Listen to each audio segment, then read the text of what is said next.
the sickening feeling that I had in my stomach about how do we recover from this? What is it going to take? Who's going to be left standing after all of this? Right? And that is also part of the recovery, because there will be some businesses down here and across the city that are not going to bounce back. They're not going to reopen. Exactly. They simply cannot. Right. And to me, that's paramount or tantamount to that broken window syndrome. When you have vacant buildings, when you have businesses that are shuttered, are not planning to reopen, can't reopen, and it just invites that kind of mentality again, that broken window syndrome. I agree. And we talk about the broken window syndrome a lot, and I don't know if you recall, but if you go back 2 or 3 years when we had a few derelict buildings, that was to me as well, you know, that broken window syndrome where used the laundromat and a couple of other locations beside Rick's Grill, and look what's happening there now is that the public sector have come in, they're building commercial retail space, housing. That's what we needed to kickstart it.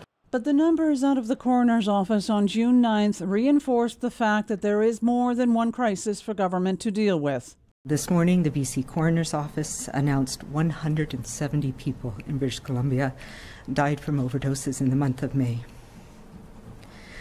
I cannot express how difficult this news has been to hear.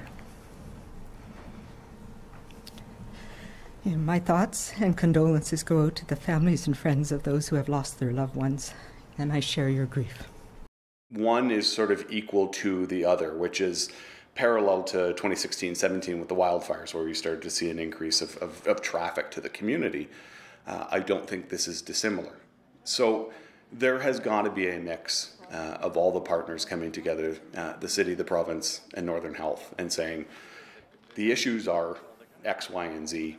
Here's some solutions that can go to it. Here's some funding that can go towards that.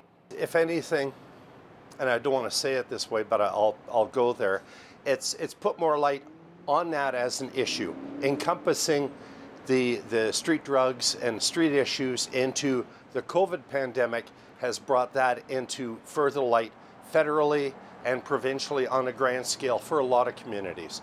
So hopefully, if we can deal with one, municipalities and the province will work together on dealing with the other issue.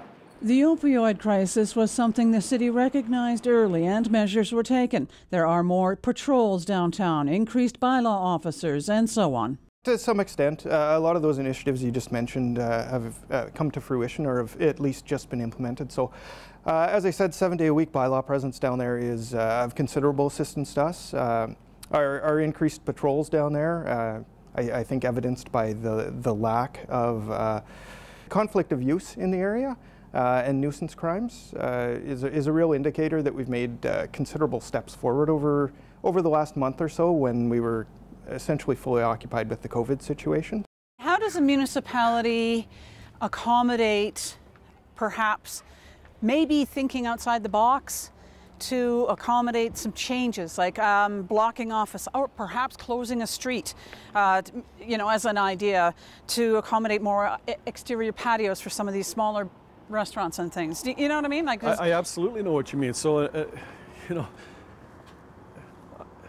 I've never liked to use, look outside the box. To me, it's applying ingenuity. It's doing things completely different. And this has resulted in the need for us to look at doing business completely different, because we know we're going to get requests that we've never heard of before.